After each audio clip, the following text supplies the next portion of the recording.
விபூதியின் மகத்துவம். விபூதியை நாம் பயன்படுத்துவதற்கு பல காரணங்கள் உள்ளன. முதலாவதாக, விபூதி என்பது சக்தியை வழங்குவதற்கு ஏதுவான சாதனம். இரண்டாவதாக, நம் உடலின் சக்தி ஓட்டத்தை வழிநடத்தவும் கட்டுப்படுத்தவும் நாம் விபூதியை பயன்படுத்த முடியும். மூன்றாவதாக, இதை நம் உடலில் வைத்துக் கொள்வது நம் நிலையற்ற தன்மையை நமக்கு தொடர்ந்து நினைவூட்டுவதாகவும் இருக்கும். எப்பொழுது வேண்டுமானாலும் நாம் இறக்க நேரிடும். இறந்துவிட்டால் இந்தச் சாம்பல்தான் மிஞ்சும் என்று தொடர்ந்து நம் நினைவில் இருக்கச் செய்யும்.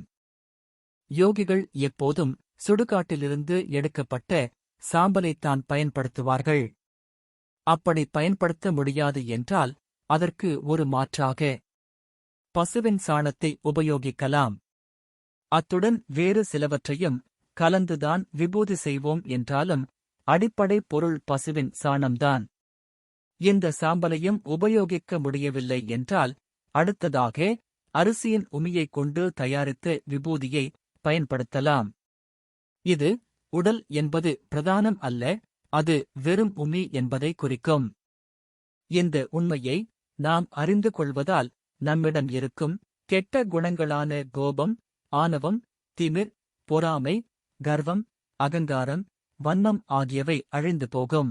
விபூதியை முறையாக தயாரித்து அதை உடலில் வைக்க வேண்டிய இடத்தில் வைத்தால் விபூதி உங்கள் உள்வாங்கும் தன்மையை அதிகரிக்கும்.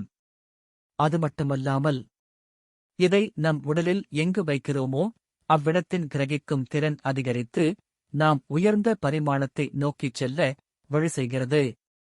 அதனால் காலையில் நாம் வீட்டை விட்டு கிளம்புவதற்கு முன் விபூதியை நம்முடைய உடலின் குறிப்பிட்ட சில இடங்களில் பூசிக்கொண்டால் அது நம்மை சுற்றியிருக்கும் தெய்வீக சக்தியை நாம் உள்வாங்கக் கை கொடுக்கும், தீயவற்றை அல்ல.